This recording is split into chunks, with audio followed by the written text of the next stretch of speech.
আজকে আপনাদের নিয়ে এলাম চাঁদপুর আঞ্চলিক পাসপোর্ট অফিসে।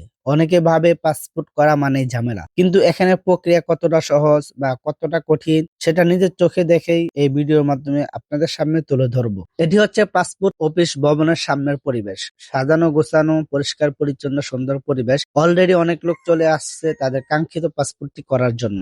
গেটের ঠিক ডান পাশে আপনি দেখতে পাবেন তথ্য ও সেবা কেন্দ্র। এখান থেকে আপনি পাসপোর্ট সংক্রান্ত যেই কোনো তথ্য অথবা সেবা নিতে পারবেন। তার পাশে রয়েছে একটি ব্যানার যেখানে লেখা আছে পাসপোর্ট পেতে বিলম্বের প্রধান কারণ সমূহ। এখানে 12টি কারণ দেওয়া আছে যে কারণগুলোর কারণে পাসপোর্ট পেতে লেট হতে পারে, এবং রয়েছে এই পাসপোর্ট ফি 48 পৃষ্ঠার 5 বছর এবং 10 বছরের ফি, এবং 64 পৃষ্ঠার 5 বছর এবং 10 বছরের ফি দেওয়া আছে। পূর্ব পাশের গেটটি দিয়ে আপনি প্রবেশ করলে দেখতে পাবেন পাসপোর্ট বিতরণের ডেস্ক এবং অনুসন্ধান কেন্দ্র, এবং তার পাশেই ডান পাশে রয়েছে পাসপোর্ট জমা দেওয়ার ডেস্ক।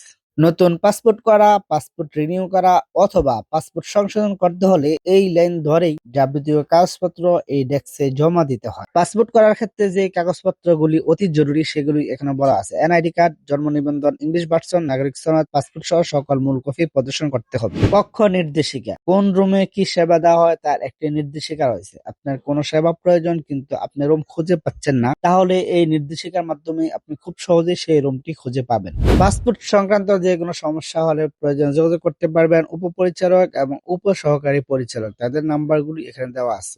পাসপোর্ট অফিসে এসে আমি যেটা বুঝতে পারলাম, যদি আপনার সমস্ত কাগজপত্রগুলি ঠিক থাকে তাহলে আপনি খুব সহজেই কাগজপত্র জমা দিতে পারবেন এবং নির্দিষ্ট সময়ে পাসপোর্ট পেয়ে যাবেন। চেষ্টা করবেন সবসময় অরিজিনাল কাগজপত্রগুলি সাথে নিয়ে আসার জন্য। আর যদি আপনার কাগজপত্রের মাধ্যমে কোনো ভুল থাকে তাহলে আপনি কাগজপত্র জমা দিতে পারবেন না। এখানে লোক আছে, তাদের মাধ্যমে টাকা দিয়ে পাসপোর্ট করতে হবে বা কাগজপত্র জমা দিতে হবে। তো এই ছিল আজকের ভিডিও। বন্ধুরা, কেমন লাগছে অবশ্যই কমেন্ট করে জানাবেন। ইনশাল্লাহ দেখা হবে পরবর্তী অন্য কোনো ভিডিওতে। আল্লাহ হাফেজ।